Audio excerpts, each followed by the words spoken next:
मी महाराष्ट्राची धुरा सांभाळतोय, ही जबाबदारी तुमची आहे. कारण का संस्था कारखाना हा सहकारी तत्वावर होता. कोणा एका अध्यक्ष जरी झाला तरी त्याचा अध्यक्षता कारखाना होत नाही किंवा संस्था अध्यक्षाची होत नाही, ही सर्व सभासदांची असते. मग तुमची जबाबदारी नाही का? म्हणजे त्यांनी योग्य प्रकारे प्रतिसाद देऊन ती सभा शांत केली आणि सभा त्यावेळेला ती संपली. आता नेहमीप्रमाणे संध्याकाळच्या वेळेला आता तुम्हाला माहिती आलेली फॅशन आहे, मग संध्याकाळच्या पत्रकार परिषद आणि नंतर मग संध्याकाळी थोडंसं आता सगळ्या महिलांना माहिती आहे तसं काय बोलायला हरकत नाही, त्यांना जरा जेवण बाकीचं आता ड्रिंक्स वगैरे सगळं होतं.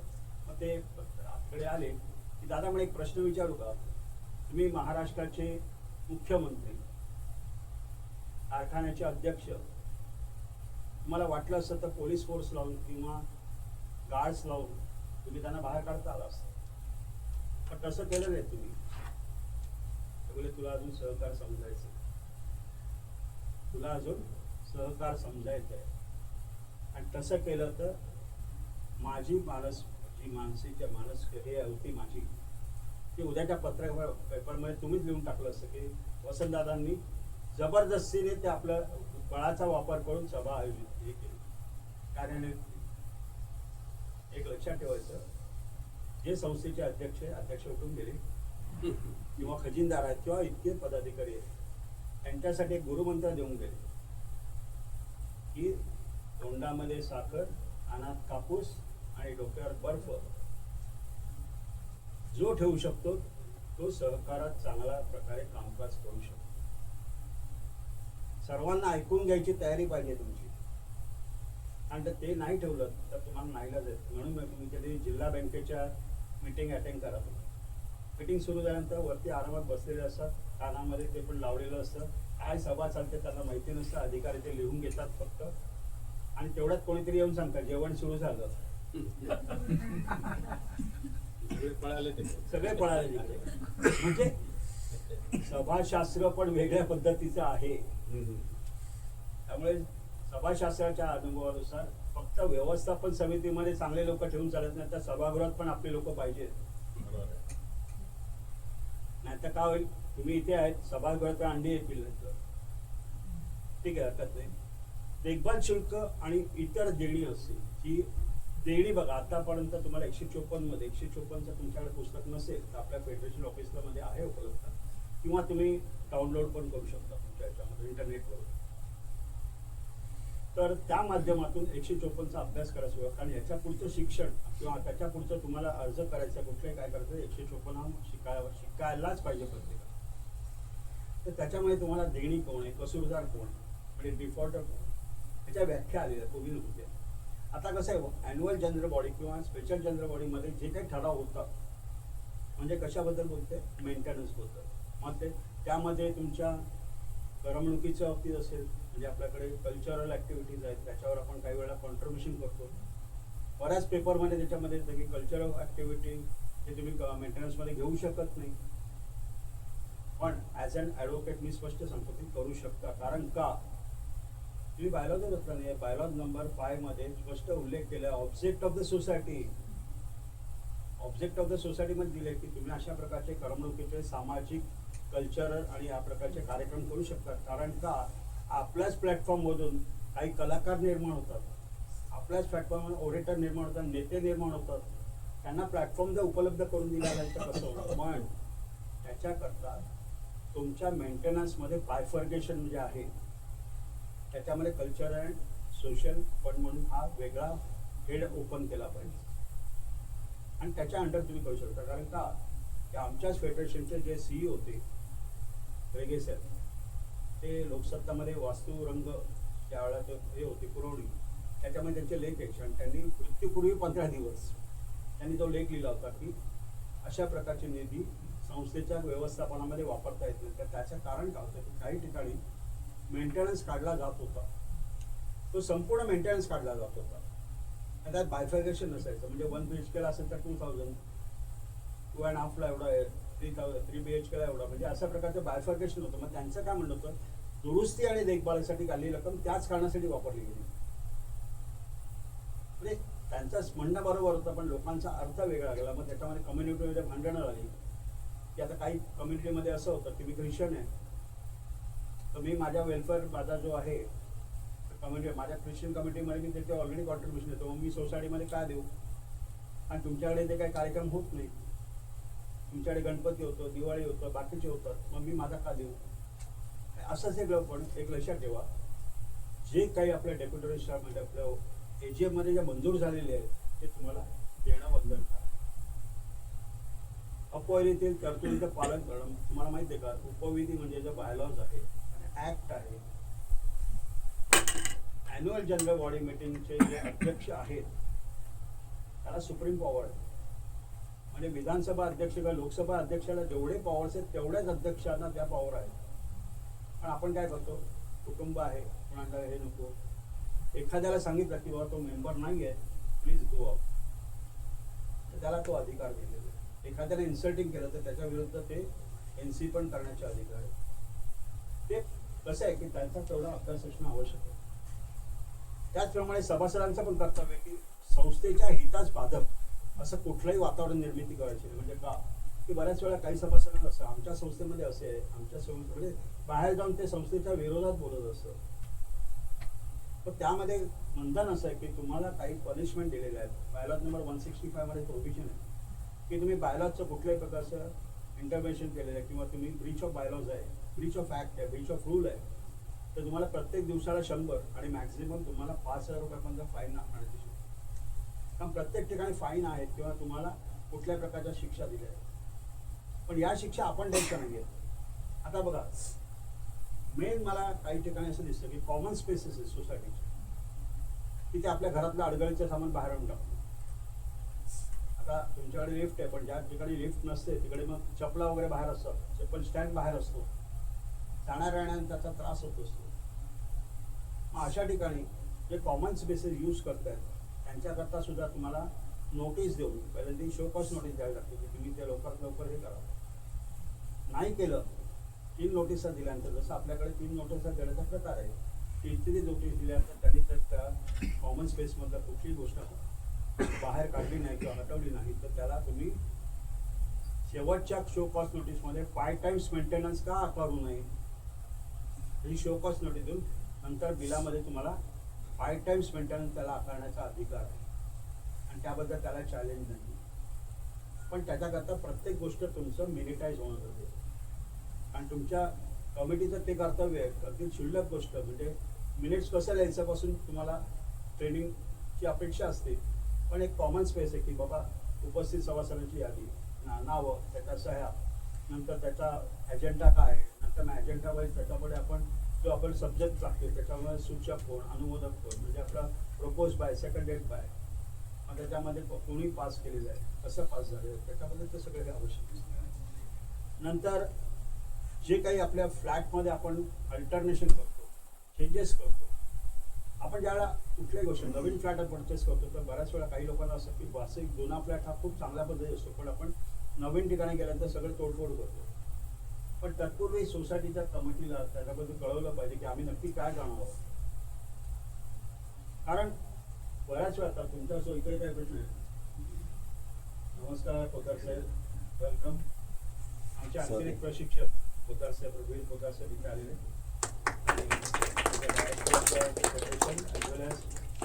Retire RBI officer. पुढचं नेक्स्ट सेशन ते घेतो. Extremely sorry, late झाला. I was stuck up in the traffic. So continue. तुमचं तर बऱ्याच वेळा कळतं ज्या सदनिका आपण ज्या फ्लॅट म्हणतो त्या अल्टरनेशन करतात त्याच्यामुळे लिकेजेस चालू होतात. तर लिकेजेसला कारणीभूत कोण आहे? स्वतःच्या मनाने काय वेळा केलेलं असतं, without prior permission of the society और आर्किटेक्ट ऑफ त्याच्यावर कुठे कन्सल्टेशन नसतं. माझ्या मिसेसला हे आवडलं म्हणून मी केलं. अरे पण तुझ्या मिसेसला त्याचा पुढचा परिणाम काय आहे? काही वेळा बेडरूम तर छोट्या तुमच्याकडे मोठं आहे, तुमच्याकडचं स्ट्रक्चर चांगलं आहे, मला सगळं माहिती आहे, पण जनरल एक्सप्लेनेशन देतात. आपले किचन आपण काय करतो, शिफ्ट करतो कुठे, गॅलरीमध्ये, आणि किचनच्या ठिकाणी बेडरूम केली. मला सांगा की तुमचं जे लेआउट प्लॅन आहे जो MT अफसर महानगरपालिकेने यूज केलेलं आहे किंवा त्याला परमिशन दिली आहे ते संपूर्ण स्ट्रक्चर तुम्ही हलवत आहे. मग ऑटोमॅटिकली स्ट्रक्चर लीक आउट होणार आहे आणि मग ते लीक झालेलं जे आहे ते पाणी सगळं सिपअप होतं. कारण पाणी वारा हे कोणत्या दिशेने कधी जायला सांगू शकत नाही. आणि मॅक्सिमम काय होतं लिकेजच्या बद्दल नक्की ते लिकेज कोणाकडून घ्यायचं. बायलॉ नंबर 159 मध्ये 159B मध्ये फक्त काय वापरलंय कन्सर्न पर्सन, म्हणजे ज्याच्या घरून गळती होते आणि ज्याच्या घरात गळती होते. आता याच्यामध्ये मला सांगा की ज्याच्या घरातून गळती होते तो कशाला करेल, तो म्हणजे असं. पण ज्याच्या घरात ऑलरेडी त्याचं डॅमेज झालेलं आहे, त्याचंच नुकसान झालेलं आहे, तर त्याकरता तुमच्या अॅन्युअल जनरल बॉडीमध्ये ते कुठेतरी फिक्स करणं गरजेचं आहे. अमेंडमेंट ऑफ बायलॉज तिकडे करणं गरजेचं आहे. कारण बरेच बायलॉज असे आहेत की संदिग्ध परिस्थिती त्याचा निर्णय कुठेही लागत नाही. तर असे बायलॉ तुम्ही ते त्यामध्ये चेंजेस करून अल्टरेशन करून तुम्ही अमेंडमेंटला टाका. अमेंडमेंट द्यायचे की नाही द्यायचे त्याचे आहे ना. आता वेगवेगळे तुमच्याकडे रूल्स किंवा बनवण्याचे तुम्हाला अधिकार आहे. तुमच्याकडे आता क्लब हाऊस आहे, तुमच्याकडे आता जिम आहे, तुमच्याकडे वेगवेगळ्या ओपन स्पेस आहेत किंवा टेरेस ओपन आहे, काही वापर असेल त्याचा त्याचे नियमावली बनवा. पार्किंग रूल्स आहे. मगाशी मी आलो तो गेटवर हा सांगत होता की आज का पार्किंग फुल हो गया अंदर जगह. पण एखादा सभासद असेल तो बोले कशावरून दाखव मला, कुठल्या ह्याच्यात दिलेले आहे. तर त्या माझं म्हणणं एक असं की ते बायलॉ ते तुमच्या बायलॉजमध्ये येऊ द्या, त्याला अमेंडमेंट त्याला अडॉप्शन करा, ते रूल्स बनवा, AGM मध्ये पास करा आणि डेप्युटी रजिस्ट्रारकडे देऊन त्याच्यावर सही शिक्के घेतलं की तुम्ही बिंदास. असे कुठल्या तरी केल्याशिवाय तुम्हाला फायदा नाही होणार. त्यामुळे मगाशी यांनी म्हटलं की आपल्याकडे रेंटल फ्लॅट देतो आपण, PG देतो. तर त्यामुळे तुमची त्याची जी प्रोसिजर आहे ती फॉलो करणं गरजेचं आहे. आणि ते मॅनेजरचं आपलं काम आहे. आपला मॅनेजर जो आहे आमच्याकडून ट्रेनिंग घेतलेलं आम्हाला माहिती आहे, त्यामुळे तो रिलेव्हंट आहे असं मला वाटतंय. पण आता तुमचा एक्सपिरियन्स मला माहीत नाही, कारण आमच्याकडे फक्त 3 तास येत होतं. हां, काय लागलं मला तर आम्ही त्यांना करूच, आम्ही त्यांच्याशी पाठीशी घेऊ. तर सांगण्याचा एक हेतू आहे की तुम्हाला 43A मध्ये ज्या प्रोव्हिजन आहे की रेंटल त्याचं जे दिलेलं असेल त्याने आता पूर्वी कसं त्याला परमिशन घ्यायचं होतं. 2009च्या बायलॉजमध्ये त्याला परमिशन घ्यायची होती, पण त्याच्यावर अनेक लोकांनी ऑब्जेक्शन घेतलं आणि सरकारने त्याच्यावर विचार केला की त्याचाच फ्लॅट आहे, मग त्याने परमिशन घ्यायची गरज काय. मग आता नवीन प्रोव्हिजनमध्ये काय दिलं की त्याने फक्त इंटिमेट करायचं मी कोणाला ठेवतो. मग त्याप्रमाणे त्याने कागदपत्र कुठली द्यायची आहेत त्याची लिस्ट ऑफ डॉक्युमेंट्स दिलेली. कुठला दिला तर रेंटल ॲग्रीमेंट आहे, स्टॅम्प ड्युटी भरली असेल, रजिस्ट्रेशन केलं असेल, पोलीस व्हेरिफिकेशन केलं असेल, KYC असेल, हे सगळं पूर्तता केली गेली. त्याचा एक रजिस्टर मेंटेन करणं गरजेचं. कोणत्या दिवशी ठेवले, कोणत्या दिवशीपर्यंत त्याचं आहे, म्हणजे त्या दिवसानंतर त्याला नॉन ऑक्युपेशन चार्जेस लावायचे की नाही हे सुद्धा तुम्हाला लक्षात आहे. पार्किंगबद्दल रजिस्टर ठेवणं गरजेचं आहे. बायलॉ नंबर 141 मध्ये जवळजवळ 19 प्रकारचे रजिस्टर्स आहेत आणि बायलॉ नंबर 142 मध्ये 33 प्रकारच्या फायली ठेवायला सांगितले. आता ऑटोमायझेशन आणि तुमचं आता कॉम्प्युटराईज झाल्यामुळे बऱ्याचशा आपल्याला कमी करता येईल. त्यामुळे या गोष्टीकडे विचार करणं गरजेचं आहे. त्याचप्रमाणे जे काही आता नवीन ह्याच्यामध्ये आपण डॉग्स पेट्समध्ये काय मला जास्त बोलायचं नाही, पण आता बायलॉजमध्ये म्हणजे मला बोलायला पाहिजे. तर त्याच्यामध्ये तुमचं जे कोणी प्राणी पाळतायत ते करतायत तर तुमचे रूल्स बनवले पाहिजे स्वतःचे. त्याचप्रमाणे तुमच्या DC रूलमध्ये काय आहे, महानगरपालिकेच्या नियमावलीमध्ये काय पेट्स वापरण्याबद्दलचे, त्याच्याकरता त्याची विष्ठा आहे ते कोणी साफ करायचे, काय कसं काय करायचं, त्याला लिफ्ट वेगळी स्वतंत्र दिली आहे का, बिल्डरने दिली आहे का आपण दिली आहे का, त्याला व्यवस्थित यंत्रणा दिली आहे का, त्याची फिरण्याची जागा. आणि काय असतं की बऱ्याच वेळेला आपल्याकडे लहान मुलं किंवा आता जे ओल्ड एज लोक आहेत ते लोक घाबरतात. आणि आज आपले अनुभव आपल्याला वाईट आहेत. आपण पेपरमध्ये वाचतो की कुत्र्यांचा लोक मेलेली आहेत किंवा लहान मुलांना कुत्र्याने कोरबाडून टाकून त्याचा मृत्यू झाला. तर आपल्याला या गोष्टी फार महत्त्वाच्या आहेत. या गोष्टीसुद्धा आपल्याला माहिती असणं आवश्यक आहे. आणि सर्वात मग गोष्ट आहे की आपल्याकडे सर्व गोष्टी ज्या आहेत त्या वार्षिक सर्वसाधारण सभेमध्ये दिलेल्या आहेत आणि त्याच्यावर चर्चा घडवणं. प्रत्येक सभासदाला आपलं मत मांडण्याचा अधिकार आहे. कारण का आपण व्यक्ती स्वातंत्र्य आहे, त्यामुळे तुम्ही कोणाला म्हणू शकत नाही की तुम्ही बोलायचं नाही, तुम्ही बोलायचं नाही. हां, कायदा तिथे कायद्याच्या ठिकाणी आहे. 154 मध्ये आपल्याकडे 4 प्रकारचे आपल्या सभासदाचे प्रकार आहेत. एक सभासद, सहसभासद, सहयोगी सभासद आणि तात्पुरता सभासद. सभासद म्हणजे काय, पूर्वी आपल्याकडे एखादी व्यक्ती म्हणजे ज्यावेळेला पुरुष प्रधान संस्कृती येते, मी स्पष्ट बोलायचं म्हटलं पुरुष प्रधान संस्कृती होती, त्यावेळेला जो माणूस असायचा करता करता पुरुष होता त्याच्यात नावाने तो फ्लॅट परचेस किंवा सदनिका परचेस किंवा फ्लॅट किंवा गाळा किंवा शॉप परचेस केला दाखवला. मग हळूहळू काय झालं, आपल्याला आर्थिक फायनान्शियल ॲस्पेक्ट करता आपल्याला को गॅरंटरची गरज लागली. म्हणून आपल्याकडे बँकेमधून कर्ज, कारण आता बघितलं तुम्ही सगळं चेंजेस झालेलं फायनान्शियल स्ट्रक्चर.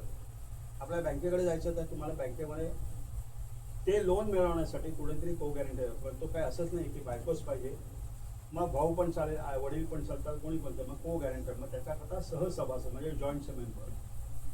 तिसरा आता कन्सेप्ट जो आता 156 मध्ये आला, म्हणजे 2019ला 20 जुलै 2019ला हा कायदा मंजूर झाला. अजूनपर्यंत त्याचे नियम तयार झालेले, पण त्याच्यावर सही करायला अजून राज्यपालांना वेळ नाही.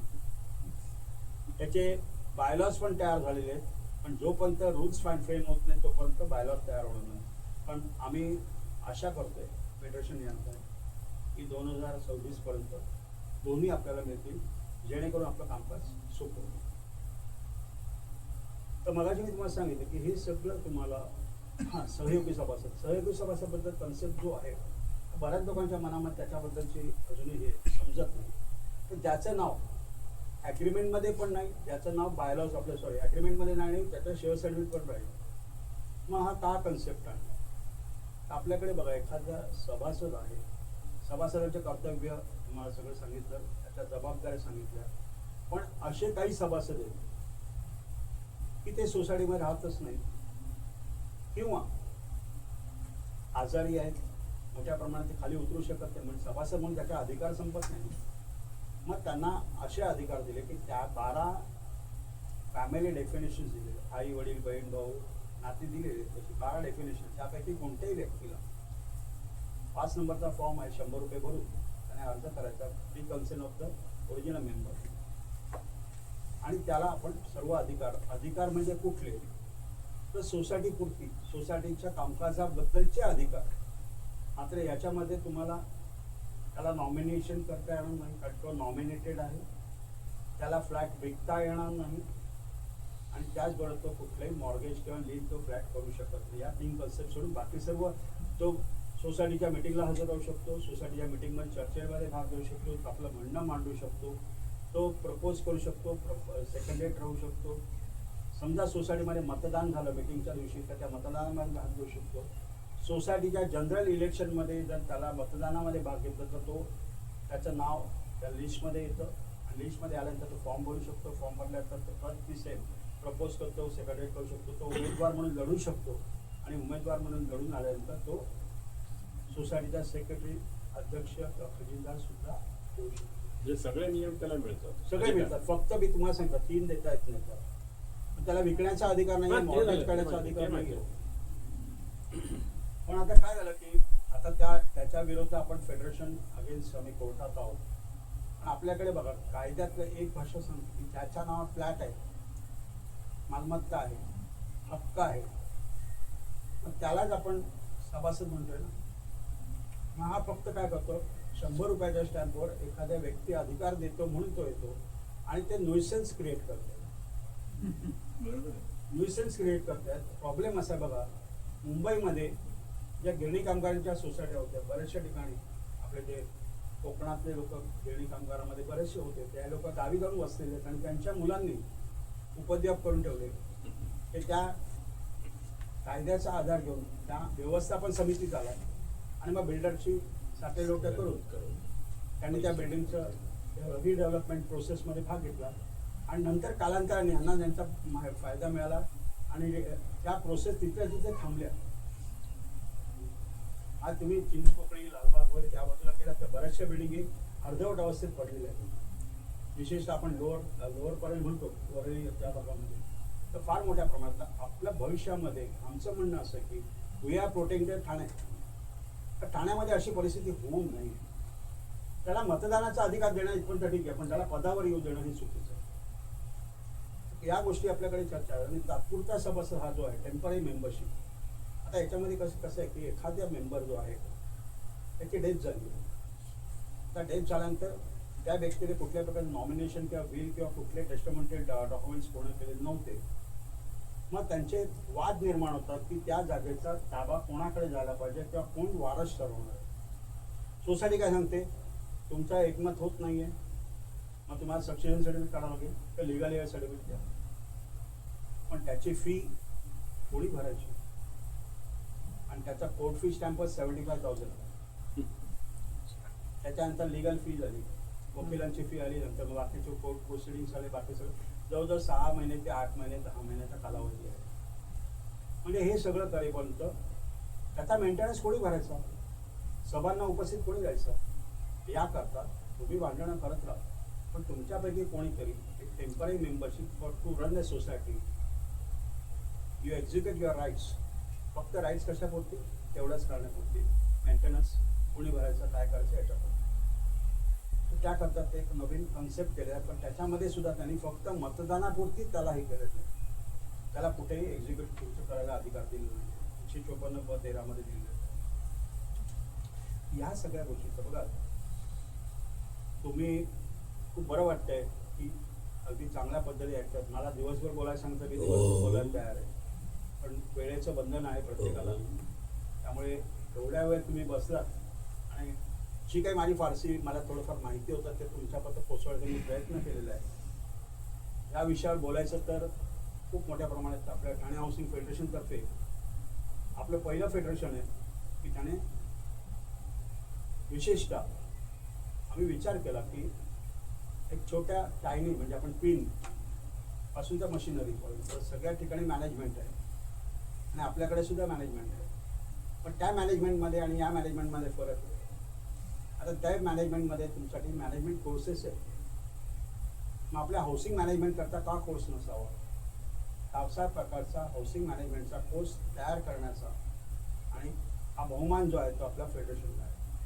आणि 4.5 महिन्याचा कोर्स आहे. या महिन्याच्या 21 तारखेला आपली 11वी बॅच सुरू होते. आतामध्ये 10 बॅचेस आहेत, आता 11वी बॅच सुरू होते.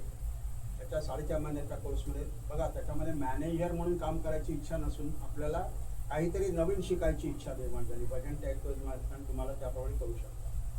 दरवर्षी आपल्याकडे आपण ऑडिटर घडवतो, म्हणजे लेखा परीक्षक ज्याला म्हणतात. तर तुम्ही या क्षेत्रातले म्हणजे सहकार क्षेत्रातले तुम्ही चार्टर्ड अकाउंटंट होऊ शकता, म्हणजे सीए होऊ शकता.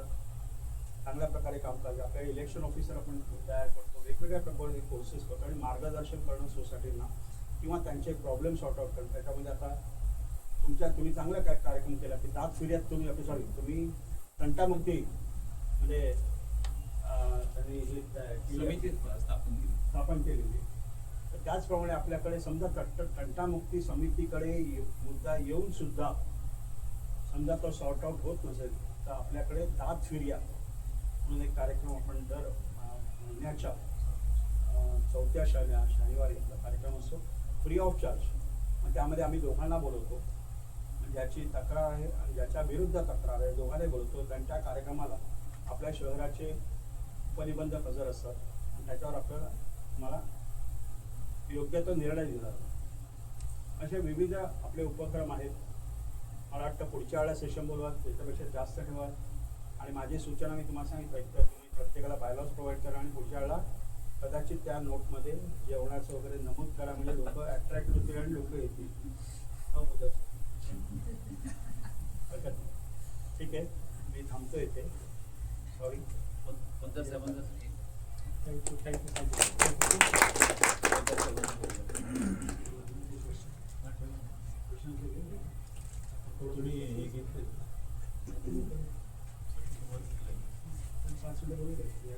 सरांना विनंती करतो, पोद्दार सरांचं स्वागत करायला.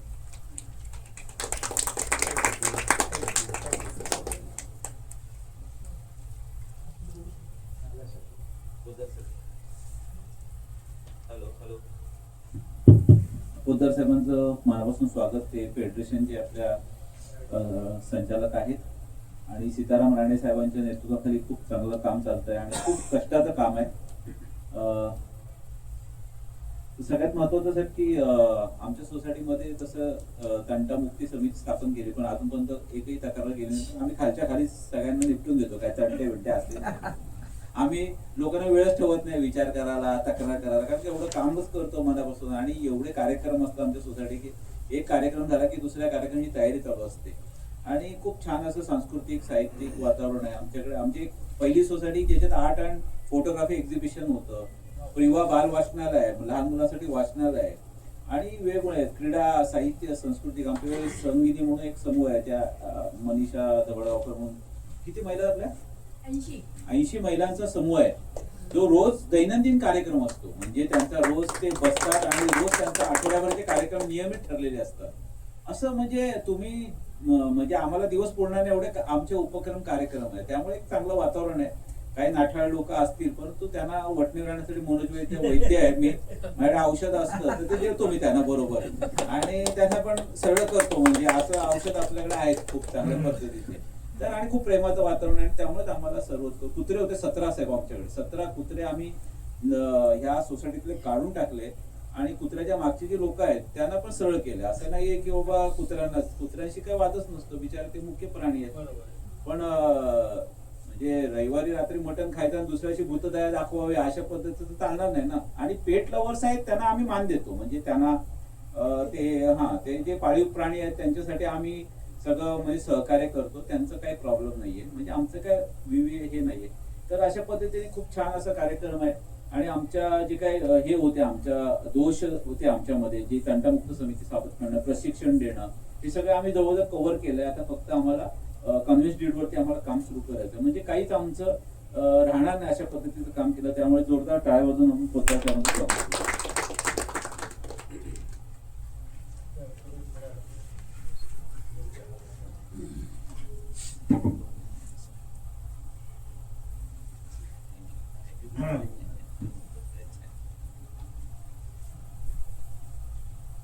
मनोज साहेब धन्यवाद.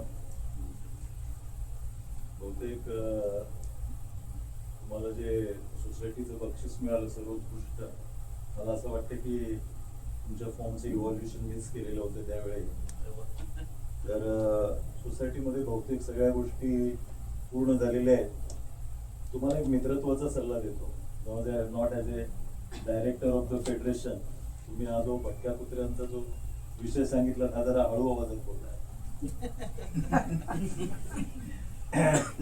मनेका गांधी विरुद्ध युनियन ऑफ इंडिया 1993 सालातली केस आहे. सुप्रीम कोर्टचं जजमेंट आहे आणि त्याच्यानंतर बऱ्याच लोकांनी आता सुप्रीम कोर्टमध्ये गेलेले आहेत. स्टील सुप्रीम कोर्टचं जजमेंट, सुप्रीम कोर्टचं त्याच्या बाबतीत अजून काही फायनल निर्णय नाही आहे. गाईडलाईन्स ज्या यायला पाहिजेत या गाईडलाईन्स काही आलेल्या नाही आहेत. त्यामुळं प्राणीदया आणि मनुष्यदया हे दोन्ही आपल्याला विषय हँडल करायला लागतात. एक सोसायटीचं सेक्रेटरी, चेअरमन किंवा पदाधिकारी या नात्याने हे काम खूप कठीण असतं. मेनकांनी मला स्वतः फोन केलेला हा आणि त्यांच्याशी माझा खूप चांगला संवाद झालेला आहे. म्हणजे म्हणजे माझी त्यांच्यापर्यंत माझं नाव पोहोचलेलं आहे. ते काय ऐकून येत मी जिल्ह्यामध्ये प्रसिद्ध आहे. चांगली गोष्ट आहे. बाकी आपण ज्या सगळ्या गोष्टी करतायत या आणि आम्ही तुम्हाला त्यासाठी बक्षीस दिलेलं पण आहे. मला वाटतं ती सिंग आहे काय तुमची मुलगी, ती पण माझी विद्यार्थी. आपण भेटलोय आपण एजीएन मध्ये भेटलेलो आहे. तर बहुतेक विषय जे आहेत हे बहुतेक विषय बोलून झालेले आहेत. काय बोलायचं हा प्रश्न आहे. तर तुम्हाला जर का काही गोष्टी विचारायच्या असतील किंवा काही समस्या असतील तुमच्या या बाबतीत, तंटामुक्त समिती तुम्ही स्थापन केलेली आहे. इलेक्शनच्या बाबतीमध्ये तुम्ही रेग्युलर इलेक्शन्स घेतलेली आहेत. काही गोष्टी ज्या आहेत त्या बायलॉज मध्ये मेन्शन नाही. साधारणपणे ढाचा असा असतो की 154 ब तुम्ही नाव मगापासून ऐकलेलं आहे. What is exactly 154B? Exactly 154 ब म्हणजे काय आहे? हे स्वतंत्र एक प्रकरण जोडलं हाऊसिंग सोसायटीच्या मॅनेजमेंटसाठी. म्हणजे असं आहे की एमसीएस ऍक्ट 1960 सालचा जो हा कायदा आहे 1400 पानांचं पुस्तक आहे. आणि हा एमसीएस ऍक्ट जो आहे हा सहकारी गृहनिर्माण संस्था along with the cooperative housing societies it is applicable to all the cooperative institutes. Cooperative bank आहे, कोऑपरेटिव्ह पतपेढी आहे, कोऑपरेटिव्ह मच्छीमार आहे, कोऑपरेटिव्ह बँक्स आहेत. या सगळ्याला हा कोऑपरेटिव्ह शुगर फॅक्टरीज आहे. मग कोऑपरेटिव्ह शुगर फॅक्टरीच्या एखाद्या चेअरमननी समजा एखादं मिसकंडक्ट केलं असेल आणि त्याला 50,000 रुपयाचा दंड तुम्ही ठोठवलेला असेल सरकारने, तर तो दंड तुम्ही माझ्या सोसायटीच्या चेअरमनला पण करणार का? कारण मी प्रॉफिट मेकिंग इन्स्टिट्यूट नाहीच आहे. माझी जी बॅलन्स शीट आहे ती प्रॉफिट अँड लॉस अकाउंट नाहीये. इन्कम अँड एक्सपेंडिचर ही माझी बॅलन्स शीट आहे. मग त्या गोष्टी ज्या आहेत त्या माझ्या सोसायटीच्या चेअरमनला किंवा सेक्रेटरीला किंवा पदाधिकाऱ्यांना लागू होऊ नयेत म्हणून आम्ही सरकारच्या मागे एक घोष टाळला की आम्हाला याच्यात नाही वेगळं काहीतरी आमच्यासाठी कायदा निर्माण करा. त्यावर विचार करून सरकारने सांगितलं की आम्ही वेगळा काय कायदा निर्माण करत नाही, पण आम्ही तुमच्यासाठी एक वेगळं प्रकरण निर्माण करतो. त्याला आपण चॅप्टर म्हणतो. हा सेक्शन 154B हा चॅप्टर 2019 साली इनॅक्ट झाला आणि तो 2019 पासून लागू झाला. सेशन मध्ये नव्हतं तेव्हा महाराष्ट्राच्या, त्यामुळं राज्यपालांच्या स्वाक्षरीने तो लागू झाला आणि तो तेव्हापासून आपण 154B घेतोय. आता 154B इनॅक्ट झाल्यानंतर त्याप्रमाणे आपले रूल्स आणि रूल्स झाल्यानंतर मग पुढचं जे आहे ते म्हणजे आपले बायलॉज. प्रोसिजर अशी आहे ना, पहिले कायदा, कायद्यानंतर रूल, रूल नंतर बायलॉज. हे बायलॉज निर्माण होण्यासाठी रूल्स तयार व्हायला पाहिजे. परंतु आत्ताच तुम्हाला अविनाश सरांनी सांगितलं की आमच्याकडे अजून वेळ मिळाला नाहीये सही करायला रूल्स वरती.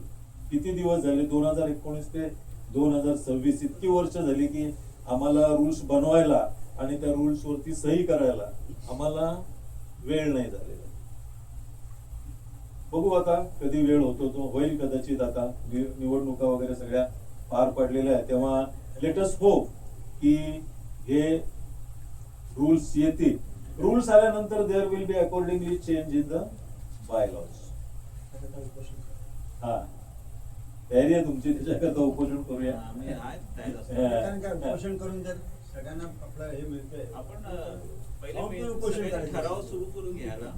साखळी उपोषण खाऊन पिऊनच असतं ते. आता याच्यामधला एक प्रामुख्यानेच गोष्ट असं आहे की बायलॉ नंबर 32, 33, 34, 35, 36 हे जे सगळे बायलॉज आहेत, हे सगळे बायलॉज आहेत तुमचं नॉमिनेशन, नंतर तुमचं transfer of the flat, transfer of the flat to a purchaser, तुम्ही ज्याला विकता त्याला, आणि transfer of the flat to your nominee. म्हणजे एखाद्या माणसाची डेथ झाल्यानंतर त्या फ्लॅटची कशी ट्रान्सफर होते, या बाबतीतल्या ज्या प्रोसिजर्स आहेत, या सगळ्या प्रोसिजर्स त्या बायलॉज मध्ये सांगितल्या गेलेल्या आहेत. याच्यात सगळ्यात महत्वाची गोष्ट अशी आहे की बायलॉ नंबर 32 प्रमाणे प्रत्येकाने नॉमिनेशन फॉर्म हा दिलाच पाहिजे. Nomination form must be in triplicate. First copy will remain with society, second copy will go to nominee, and third copy will go to the person who is nominated. But my dear friends, nomination does not mean ownership. तुम्ही सांगितलेलं असेल, एखाद्या तुम्ही समजा मुलाच्या नावाने nomination केलं आणि त्या सभासदाचा मृत्यू झाला, तर त्या सभासदांनी या गैरसमजामध्ये असता कामा नये की या नॉमिनेशनच्या आधारे माझ्या मुलाला माझ्या फ्लॅटचे मालकी हक्क मिळतील. Because there is a difference between membership and there is a difference between ownership. Membership वेगळी आहे, ओनरशिप ही वेगळी आहे. Ownership will be always guided by transfer of property act 1882, whereas the membership will be guided by MCS Act 1960. त्याला membership त्याची transfer होईल. आता सरांनी तुम्हाला सांगितलं की मेंबरचे जे प्रकार आहेत त्याच्यातला चौथा प्रकार तात्पुरता म्हणजे मेंबर, म्हणजे ज्याला आपण इंग्रजीमध्ये प्रोव्हिजनल मेंबर असा म्हणतो. हा provisional member on the basis of ownership nomination form होतो, परंतु त्याला फ्लॅट विकायचा अधिकार प्राप्त होत नाही. एखादा माझ्यासारखा माणूस जर का उद्या फ्लॅट परचेस करायला गेला तर तो बघेल की या फ्लॅटच्या मालकाला मेंबरशिप कशी मिळालेली आहे आणि तो लेजिटिमेट ओनर आहे की नाही आहे. त्याचा लेजिटिमेट ओनर बनण्यासाठी काय करायला लागेल, तर त्याचा लेजिटिमेट ओनर बनण्यासाठी त्याला त्याची जी ट्रान्सफर आहे हे ट्रान्सफर ऑफ प्रॉपर्टी ऍक्ट प्रमाणे झालेली असली पाहिजे. मग त्याच्यासाठीचा सोपा मार्ग आहे, विशेषतः जेनेवाची 50-60 वर्ष पूर्ण केलेली आहेत त्यांच्यासाठी कळकळीचं निवेदन आहे की तुम्ही तुमचं मृत्यूपत्र तयार करून ठेवा. मृत्यूपत्र जर का तयार केलं तर on the basis of will the ownership can be transfer.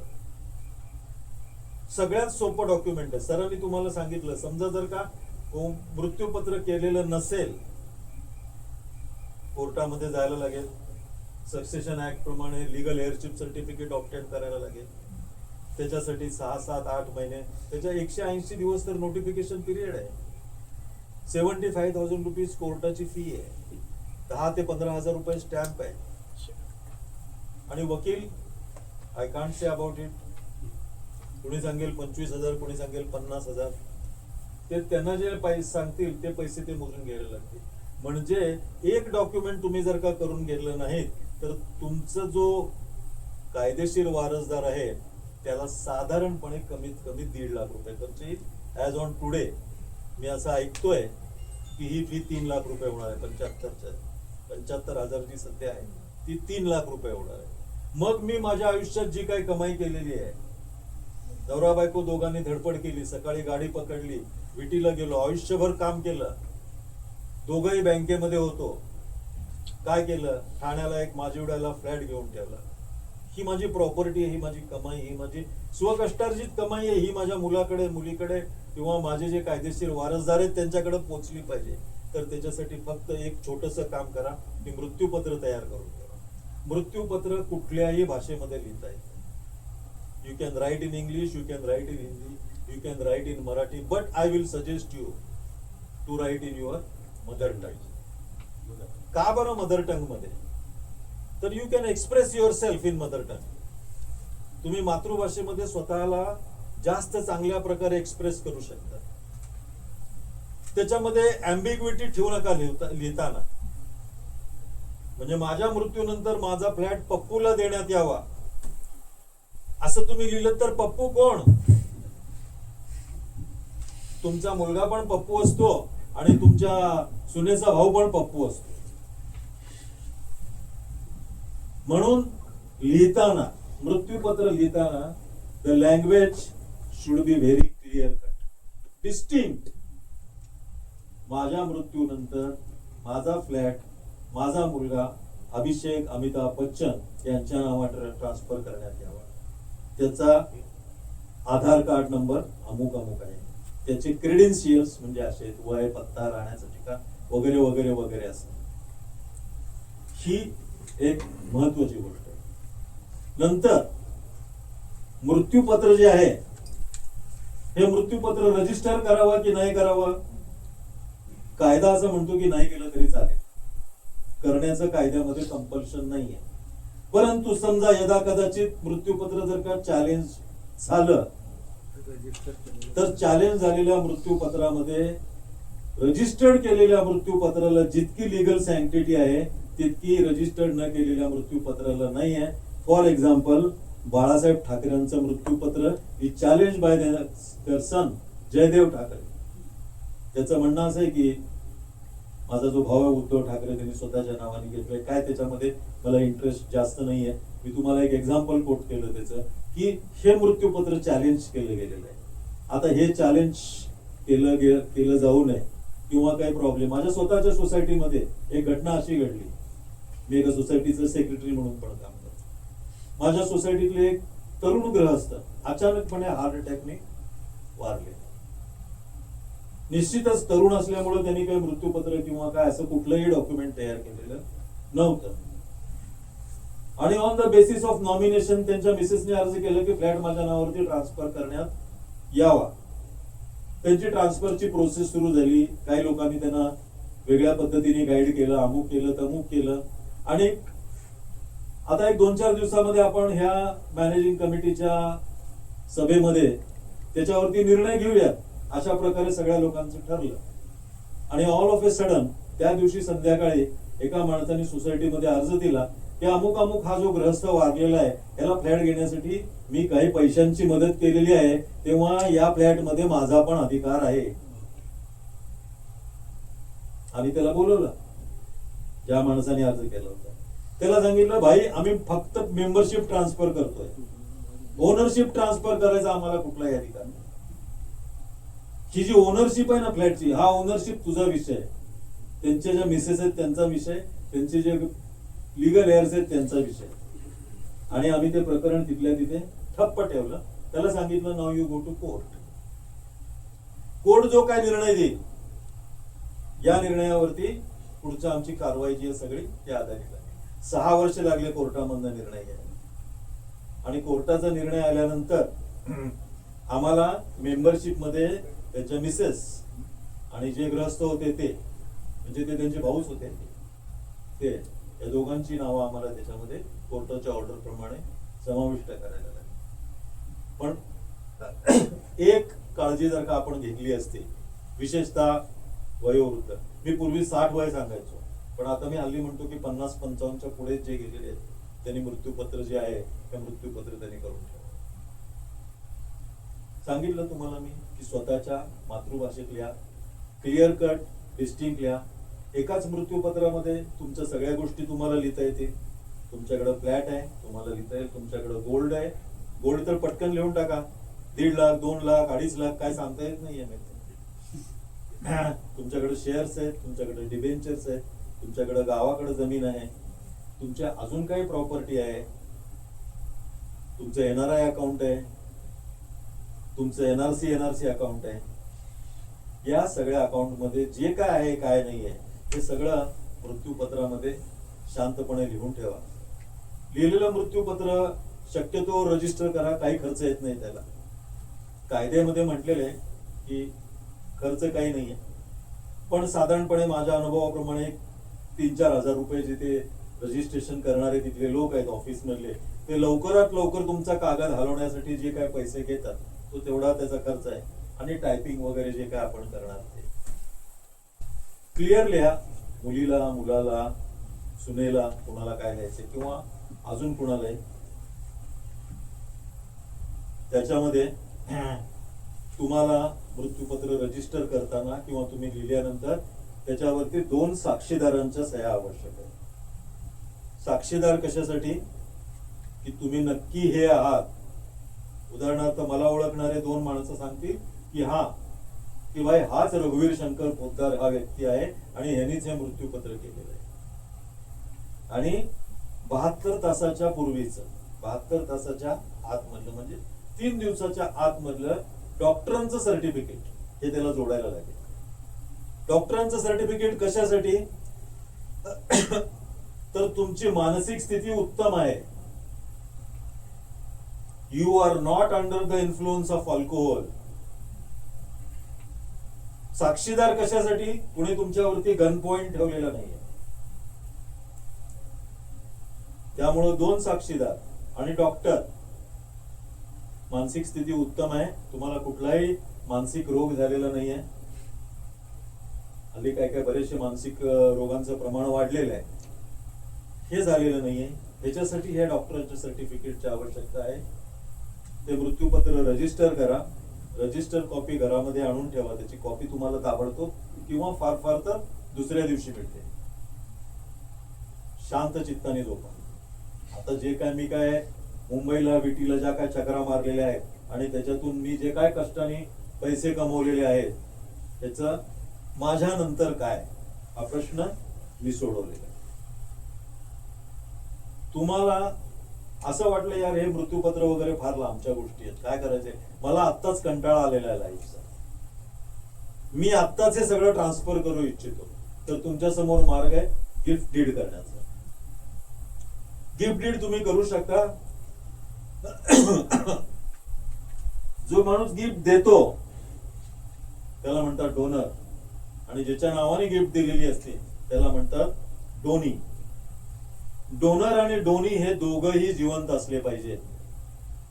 मृत्यूपत्रामध्ये मृत्यूपत्र लिहिलेला माणूस जेव्हा मृत्यू पावतो तेव्हाच ते मृत्यूपत्र बोलायला लागतं. Whereas in case of gift deed दोघंही जिवंत पाहिजेत. गिफ्ट विदाउट कन्सिडरेशन गिफ्ट जर का असेल तर it will not attract stamp duty. Stamp ड्युटीचे वेगळे वेगळे नियम आहेत. ठाण्यामध्ये ठाणे महानगरपालिकेचे पण काही कर आहेत त्याच्यावर. का ठेवलेले आहेत काय नाही माहिती नाहीये, परंतु काहीतरी कर आहेत त्याच्यावर. त्याला पण 2 साक्षीदार पाहिजेत. गिफ्टला डॉक्टरच्या सर्टिफिकेटची आवश्यकता नाहीये, कारण तुम्ही विलिंगली ते देताय. गिफ्ट मध्ये अजून एक खास बात आहे. गिफ्ट घेणाऱ्या माणसाने ही शुड ऍक्सेप्ट इट. तुमच्याच बिल्डिंगच्या बाजूला काही अंतरावरती माझे एक मित्र राहतात. गिफ्ट डीड करण्याचा प्रयत्न केला त्याने. त्यांचा मुलगा म्हणाला, बाबा मला नको तुमचं गिफ्ट डीड. का बरं? कारण त्या प्रॉपर्टीवरती भ्रमसाठ लोन होतं. ही मी तुमची प्रॉपर्टी घ्यायची आणि पुढे त्याचे कर्ज फेडायचे, याच्यापेक्षा मला नको ते गिफ्ट. म्हणजे सांगण्याचा मुद्दा इथं हा आहे की गिफ्ट घेणाऱ्याने ऍक्सेप्ट करायला पाहिजे. जसं मी समजा ठरवलं कोणाला तरी गुलाबाचं फुल द्यायचं, पण त्या व्यक्तीने ठरवलं पाहिजे ना की मी हे घ्यायचं की नाही घ्यायचं. Isn't it? म्हणजे दोन्ही माणसं याच्यासाठी रेडी पाहिजे. It is called as a mutual consent. या म्युच्युअल कन्सेंट प्रमाणे दोघंही रेडी पाहिजे. Once the donee signs on the gift deed, it means he has accepted it, and it will effect from the time when the both persons signs on it. In that case, when they will present the gift deed to a society office, it becomes necessary for the secretary and chairman to act accordingly, and on the basis of gift deed, you have to change the ownership and membership. Both the things you have to change. But such things happen rare. जे जरा मृत्यू झाल्यानंतर किंवा हे केल्यानंतर या गोष्टी मृत्यू झाल्यानंतर काय म्हणतो, एज झाल्यानंतर लोक या गोष्टीमध्ये इंडल्ज होतात.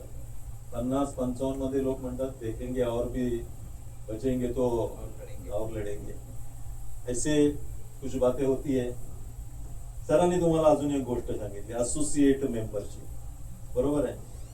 असोसिएट मेंबरशिप म्हणजे a person who is joining the membership without ownership. Associate मेंबरचं नाव शेअर सर्टिफिकेट वरती असतं का? नाही. असायला पाहिजे का? नाही. 154(ब)(18) (1)(4) असा काहीतरी तो सेक्शनचा नियम आहे. तर तो चौथा जो कलम आहे तो असा म्हणतो की असोसिएट मेंबर, चौथा नाही तिसरा, की हा मुलगा मुलगी, आई वडील, पती पत्नी, बहीण भाऊ, पुतण्या पुतणी, असे 12 प्रकारचे त्याच्यामध्ये नाती दिलेली आहेत. त्यापैकी तुम्ही कुणालाही असोसिएट मेंबर करू शकता. आता ही जी प्रोव्हिजन जी आहे, ही प्रोव्हिजन 154(ब) मध्ये आणलेली आहे, म्हणजे 2019 सालापासून आणली गेली. का गरज पडली असेल सरकारला ही गोष्ट आणण्याची? कारण विशेषतः करून पुण्यामधल्या मंडळींची ही डिमांड होती की अशा प्रकारची मेंबरशिप असावी. आई वडील दोघंही पुण्यामध्ये, मुलगा आणि सून दोघंही अमेरिकेत. मग सोसायटीचा कारभार चालायचा. मग आई वडिलांनी मिटिंगला हजर राहावं की नाही राहावं, या कारणास्तव असोसिएट मेंबरची संकल्पना ही आली. आणि त्या असोसिएट मेंबरच्या संकल्पनेप्रमाणे असोसिएट मेंबरशिप ही दिली जाते. पण ऍज अ ठाणा फेडरेशन आपण याला काही बाबतीमध्ये, काही गोष्टीमध्ये आपण काय म्हणतो की हा माणूस जर का कॅपिटल इन्व्हेस्टमेंट मध्येच रिस्पॉन्सिबल नाहीये, तर आपण याला कशासाठी मेंबरशिप?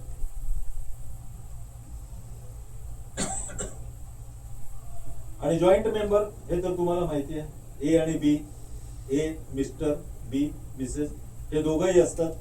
जेव्हा तुम्ही परचेस डॉक्युमेंट मध्ये, जेव्हा म्हणजे तुम्ही फ्लॅट परचेस करता, या परचेस डॉक्युमेंट मध्ये तुम्ही दोघांचं शेअर जर का मेन्शन केला नसेल तर इट इज ट्रीटेड की दोघांचंही 50-50 शेअर. समजा जर का 3 जणांचा तुमचं परचेस डॉक्युमेंट मध्ये नाव असेल आणि तुम्ही शेअर मेन्शन केलं नसेल तर इट इज ट्रीटेड एज 33.33 प्रत्येकाचा share. But the young generation is more clever than us. They know what is going to happen in next few years. आता काय असतं, नवरा IT कंपनीमध्ये कामाला आहे, 4 लाखाचं पॅकेज आहे. बायको IT कंपनीमध्ये कामाला आहे, 2 लाख रुपयांचं पॅकेज आहे. 25व्या वर्षी लग्न झालं वयाच्या, 26-27व्या वर्षी 1.5 कोटी 2 कोटीचा फ्लॅट घेतला जातो. एवढे पैसे असतात का त्यावेळी? नाही. मग काय होतं, बाजारामध्ये कंपन्या आहेत, बँक आहेत, त्या त्यांना लोन देतात. लोन देताना नवरा म्हणतो की भाई मी इतक्या हप्त्यामधले पैसे देईल, तू थोडीशी मला मदत कर. परंतु तो इतका हुशार असतो की फ्लॅट परचेस डॉक्युमेंट करताना तो सांगतो की माझा ह्याच्यामध्ये 70% शेअर आणि तुझा 30% शेअर, आणि तो त्या डॉक्युमेंट मध्ये क्लिअर कट मेन्शन केला जातो.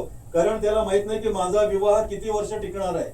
उद्या समजा जर का 10 वर्षांनी हिने माझ्याशी डिवोर्स घेतला, 5 वर्षांनी, तर ती मालक फक्त 30%चीच आहे, कारण तिने 30% अमाऊंटच रिपेमेंट केली. आम्ही कसं होतो, चला ठीक आहे, मिसेस नोकरी करते नाही करते तरी जॉईंट नाव ठेवलं आणि 50% त्यांना मेंबर ओनरशिप दिली. But whereas young generation तशी नाही. यंग जनरेशन जरी कायदा वाचत नसली तरी यंग जनरेशनला एक गुरु आहे, त्याचं नाव गुगल.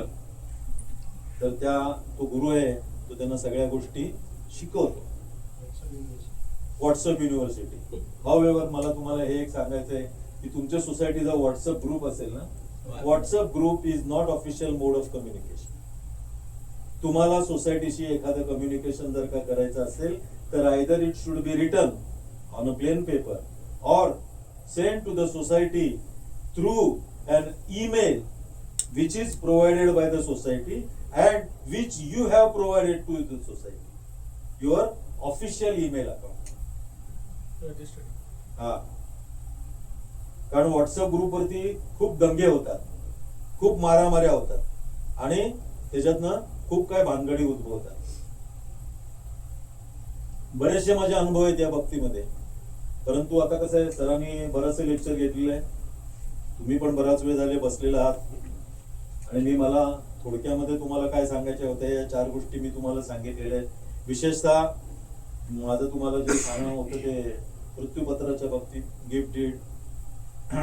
अजून एक प्रकार आहे, त्याला आपण फरोख्त खत मराठीमध्ये म्हणतो किंवा इंग्लिशमध्ये त्याला आपण फरोख्त खताला काय म्हणतो इंग्लिशमध्ये? Sale deed. जाऊ दे, विसरलो मी.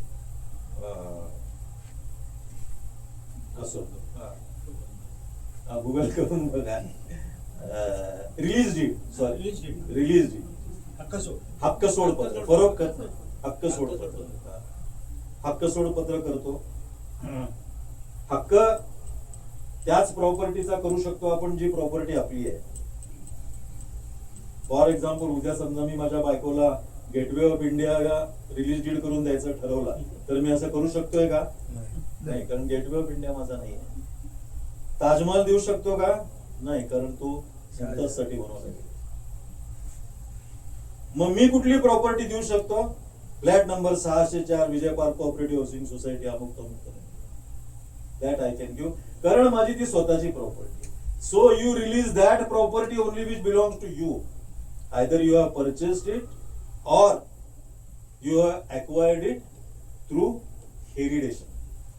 तुम्हाला तुमच्या वडिलांकडनं, तुमच्या वडिलांची काही 50 एकर जमीन होती, त्याच्यात सर्व मुलांना वाटली, 10 एकर तुमच्या वंशाला आली, ती तुम्हाला वडिलांकडनं आली आहे, but at present you are owner.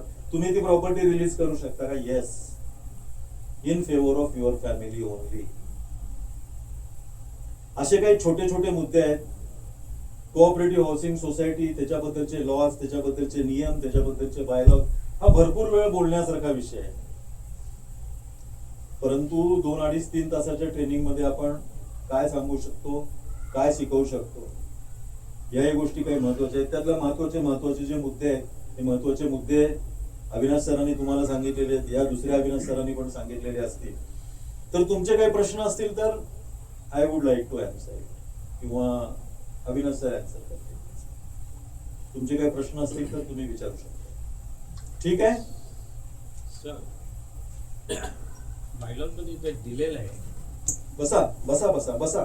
एखादा सभासदाला दंड लावायचा असेल हा, तो मॅक्झिमम किती लावू शकतो? एका वर्षामध्ये जास्तीत जास्त 5,000 रुपये. आणि दुसऱ्या कॉलमामध्ये लिहिलेलं आहे की एखादी समजा अनऑथराईज किंवा आता तुम्ही बोलले जे 169A. पॅसेज 169A आणि 5,000 या दोन्ही मध्ये अँबिग्विटी आहे. समजा जर का तुमचं मेंटेनन्स 5,000 रुपये असेल आणि तुम्ही चपला घराच्या बाहेर काढून ठेवल्या, तुम्हाला 5 पट दंड लावला तर तुमचा दंड 25,000 रुपये झाला.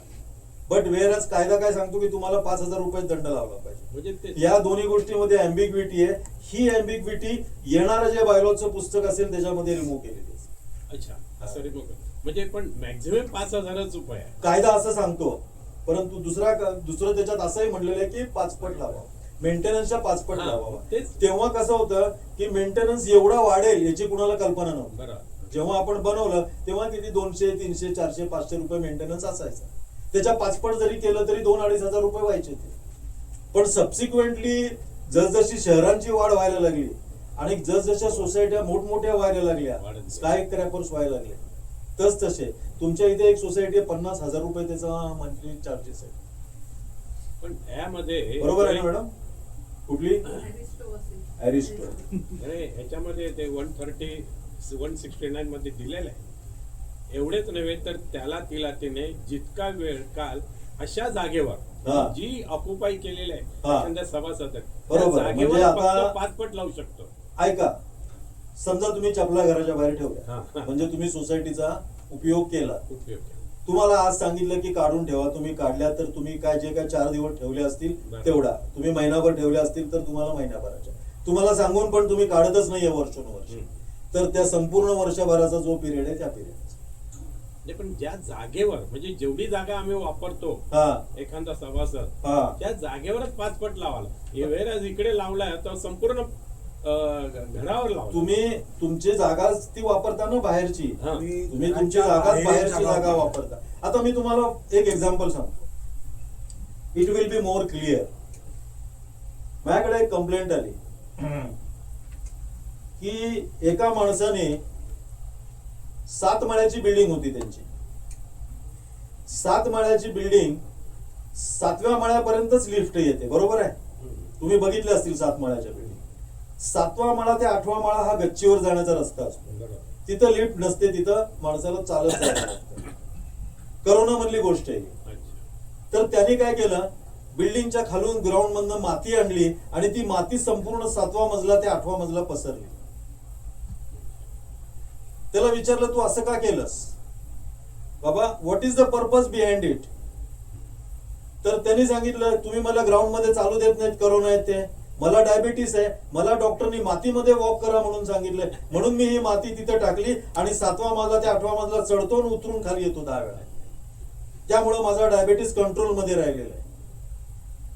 सेक्रेटरी, चेअरमन आणि ती व्यक्ती यांची भांडणं सुरू झाली. सबसिक्वेंटली दे मेट मी त्याला काय सांगितलं, 169A वाचलेला आहेस का?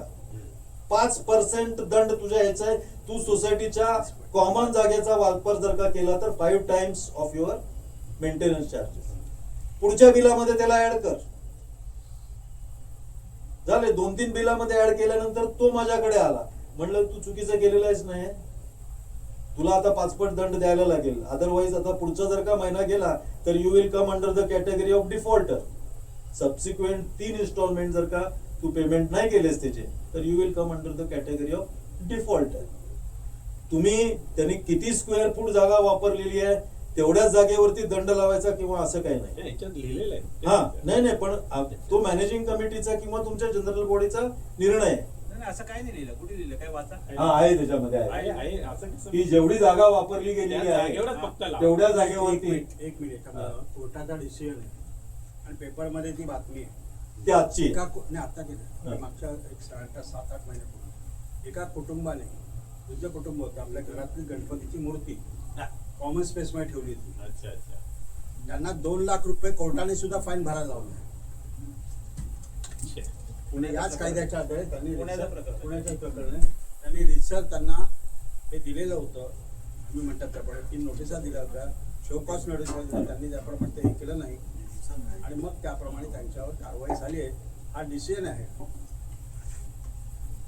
आणि आता रिसेंटली कोर्टाचा पण निर्णय हो आला. आणि बोला.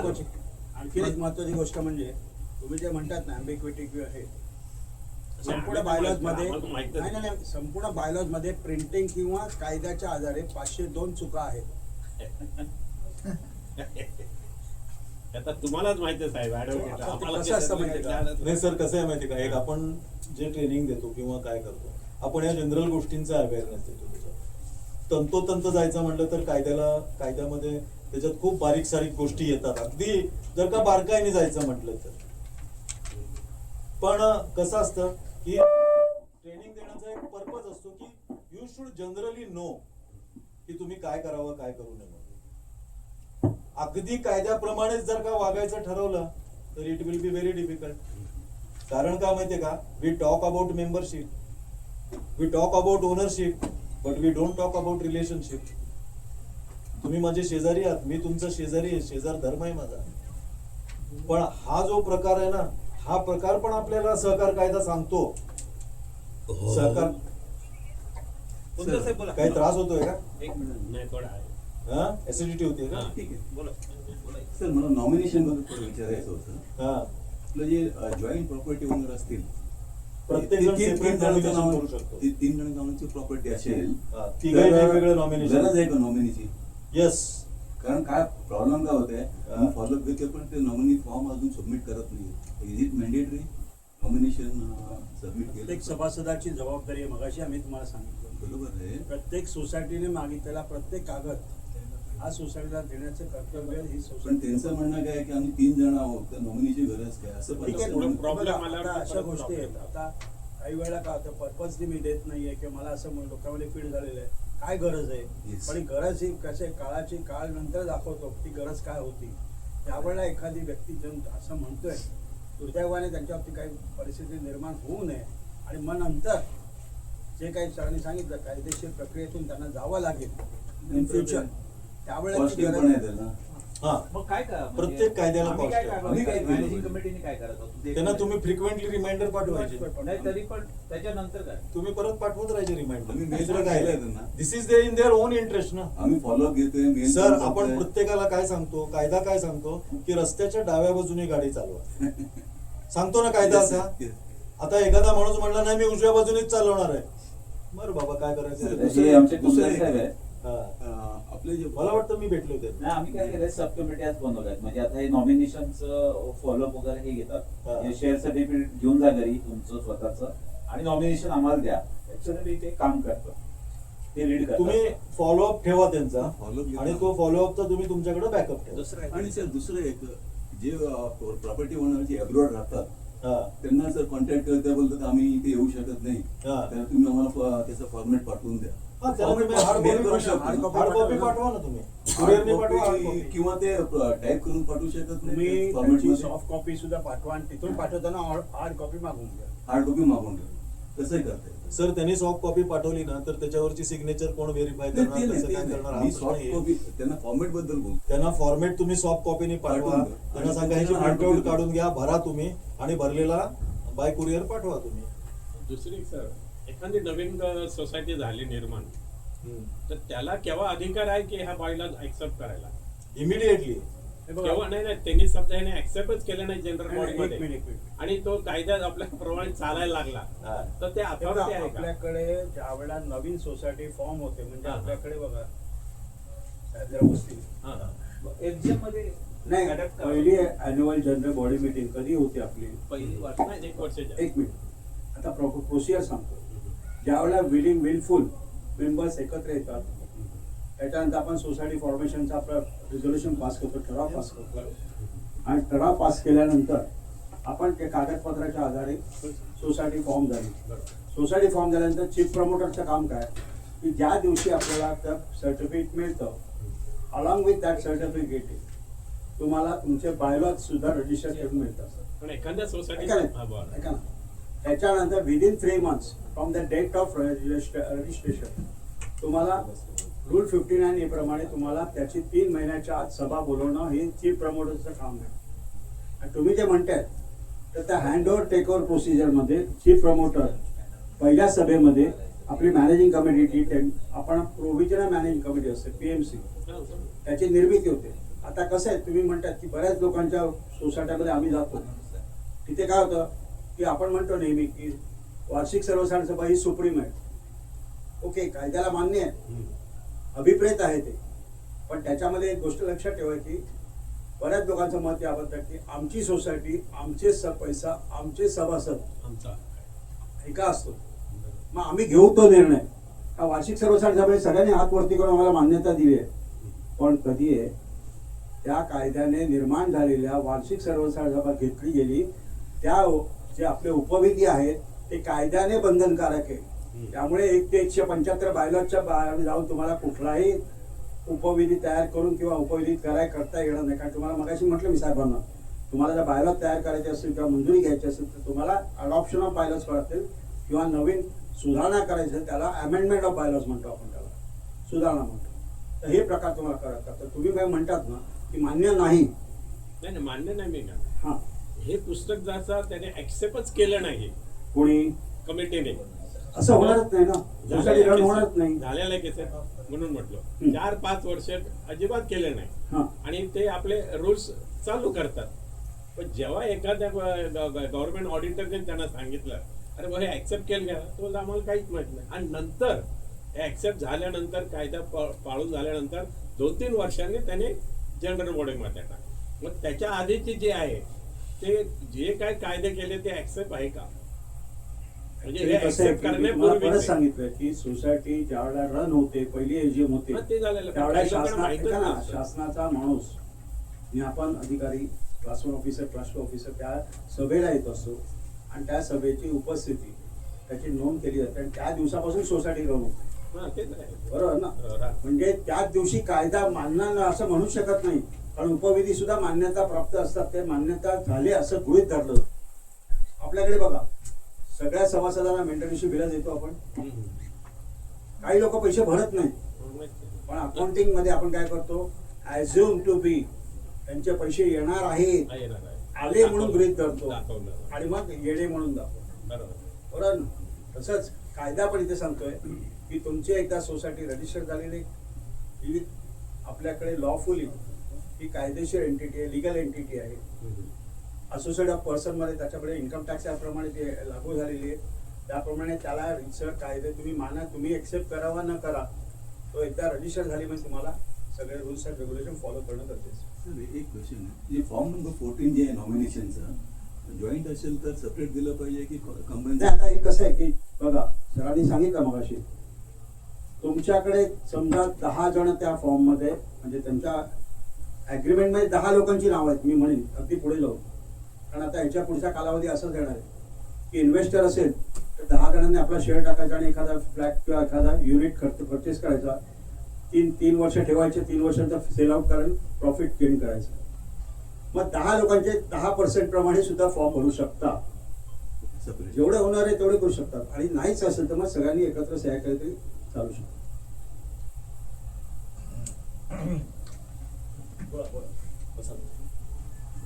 सर आपने पॉइंट कही वो मैंने कभी सुनी नहीं, इसलिए पूछ रही हूँ कि मृत्यु पत्र तैयार रखने का, तो वो उसका मतलब विल है क्या, विल तैयार करने विल का? विल विल विल ना, मृत्यु पत्र का मतलब विल. मृत्यु पत्र भी बोला जाता है, इच्छा पत्र भी बोला जाता है, क्योंकि मृत्यु पत्र सुनने के लिए बहुत बुरा लगता है. ये लोग लगता है कि मेरा मृत्यु के पास आप आ रहे हैं, तो इसकी मृत्यू पत्र यानी कि विल. इच्छा पत्र भी बोलते हैं. हम्म. Okay thank you so much. मला एक विचारायचं होतं, माझा मुलगा आहे अमेरिकेत आणि आमच्या दोघांच्या नावाने रजिस्ट्रेशन आहे, तर आम्हाला दोघांना अधिकार आहे का इथं हे करण्याचा, मीटिंगला हजर राहण्याचा किंवा मेंबर होण्याचा? पहिलं नाव कोणाचं आहे? मुलाचं आहे. मुलाला तुम्हाला फॉर्म भरून द्यायला लागेल काय? की for all the purposes my father will represent the society. 10 आहे ना form? 10A. Power of attorney दिलेली आहे, नाही. रजिस्टर केली. MCS ऍक्ट मध्ये पॉवर ऑफ अटर्नीचा संबंध नाही. बायलॉज मध्ये स्पष्ट उल्लेख आहे, बायलॉज नंबर 104 मध्ये no power of attorney, no letter of authority तुम्हाला अलाउड आहे. मग त्यापेक्षा तुम्हाला करायचं असेल तर जशी प्रोव्हिजन आहे फॉर्म नंबर 5 भरा, तुम्ही ऑलरेडी मेंबर आहात त्यामुळे तो त्यांनी पॉवर ऑफ अटर्नी दिली. बरोबर. हे फक्त तुमच्या इलेक्शन पर्पज आहे, ते ऑलरेडी मेंबर आहेत ना. In the absence of first member ठीक आहे, पाहिजे राहू शकतो. 10A पण घ्या आणि फॉर्म नंबर 5 पण भरून द्या. म्हणजे आम्ही काय करतो प्रायमरी सेकंडरी मेंबरला प्रायमरी मेंबर 10A तर दिलं की तो मीटिंग जर राहणं वगैरे करू शकतो. नाही, पण माझ्या माहितीनुसार माझा जे अभ्यास आहे त्याच्यावर 10 is only main for the election purpose. ठीक आहे सर. सो तुम्हा सर्वांना I would like to say thank you. You all come for this training session and you have shown the interest. It was not just an attending or it was not just a compulsory class. Each and every face which I was reading, I have seen you are really enthusiastic about the things. Some people are even old age and at this age they want to learn something. This is a very good sign and I would like to congratulate you for this. Secondly, your secretary sahab, chairman sahab, Raut secretary sahab, treasurer sahab, Absent आहे. both the persons हे खूप active आहेत, talented आहेत. त्यामुळं तुमचा हा training session झाला म्हणजे मी त्यांच्याशी पूर्वी पण बोललेलो आहे. आजच त्यांची माझी भेट झाली अशातला भाग नाही. In fact she is also my student. तर तुम्ही यू कीप इट अप.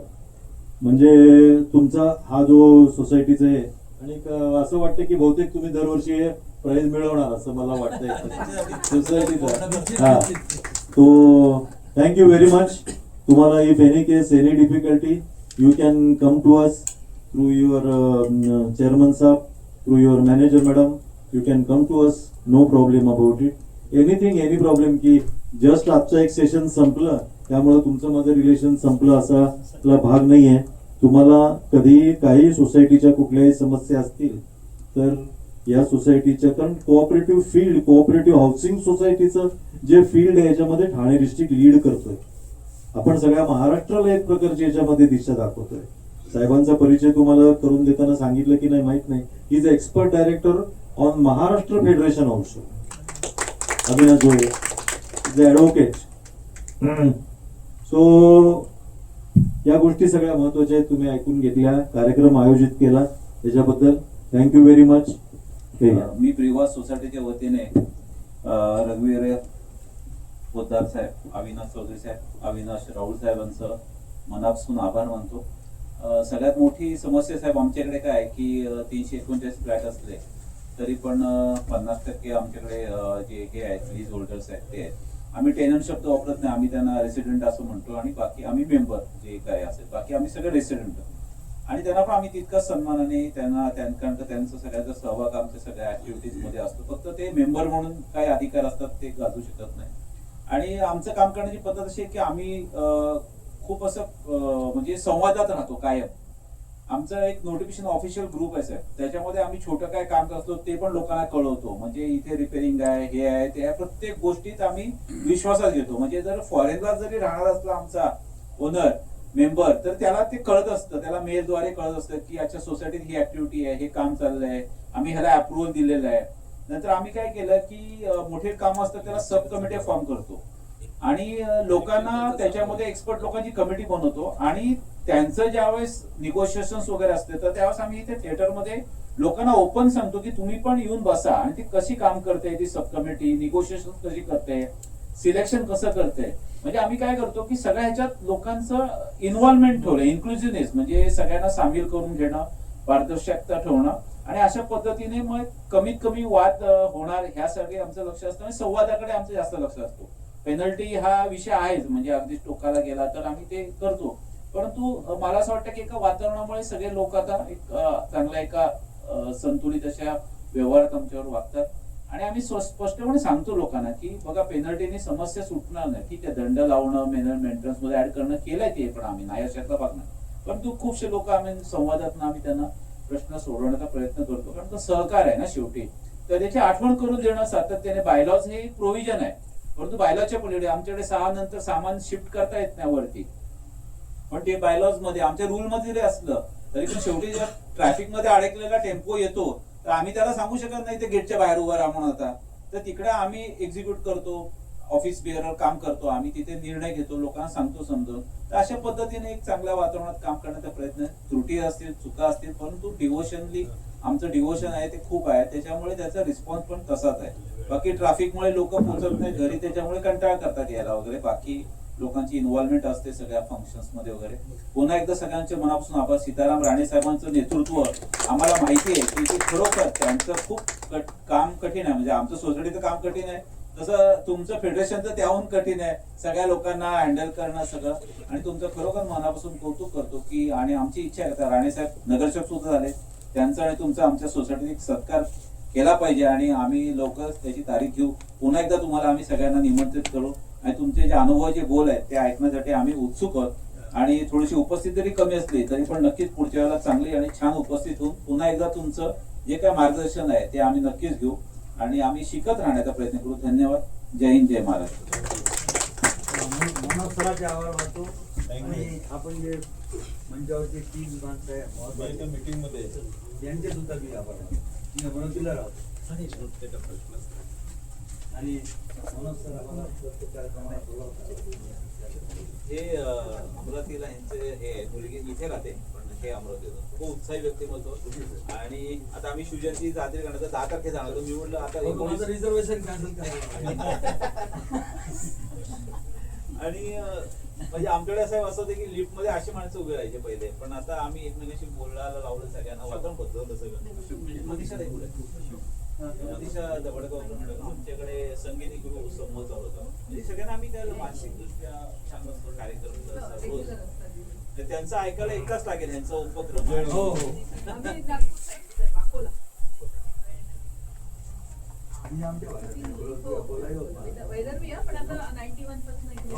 त्यांची मुलगी रसिका सुनील, म्हणजे माझ्या नवऱ्याची बायको सिरियल बघत असतात, त्यातली मूळ जी शला आहे ती माझी मुलगी रसिका सुनील. आमच्याकडे 16च्या आमची मेंबर नाही, ती नाही, ती नंतर आली ईशा केसकर. माझी रसिका सुनील नाव. पहिली जी मूळ जी होती ती माझी मुलगी. आता तिचं 2 वाजून 22 मिनिटांनी हॉरर नाटक सध्या सुरू आहे. आम्ही तेच म्हणतो की हे फील्ड असं आहे की मला जर मग विषय काढून कल्चर, सोशल, त्यातूनच आपल्याला नवीन निर्मिती होते. आमच्याकडे प्रेवा कराओके क्लब म्हणून आणि हे व ज्यांनी कधी गाणे, म्हणजे माझी मिसेस पण कधीच गाणं नव्हतं, म्हणजे ती पण आता गाणं जाते. एक प्रकारचं थेरपीच आहे आणि सगळं म्हणजे असं 16 ऍक्टिव्हिटीज चालतात. कुटुंब आहे म्हणून सांभाळून घेतात ना एकमेकांना. तसंच आहे. आणि साहेब कोरोना काळात या मॅडमचा दगडगावकर मॅडमचा मॅडम कोरोना काळात साहेब आमची जुनी कमिटी होती ना, तिने राजीनामा दिला आणि आमची कमिटी डिझॉल्व्ह झाली आणि मी ऍडमिनिस्ट्रेटर झालो आणि माझ्यावर सागर असवानी साहेब. आम्ही एवढं म्हणजे आम्ही दोघं कोरोनाग्रस्त पण झालो होतो त्या काळामध्ये, पण आम्ही सोसायटीमध्ये सगळे ऍक्टिव्ह, म्हणजे फळभाज्यापासून चॉकलेट पासून सगळ्याचे, म्हणजे कोणाला इथे ग्रोसरी आणि हे पण केलं, काय म्हणतात त्याला, आम्ही वॅक्सिनेशनचा कॅम्प ठेवला ज्युपिटरचा इकडे. काय म्हणजे काहीच कमी नाही ठेवलं. त्यामुळे आणि तुम्ही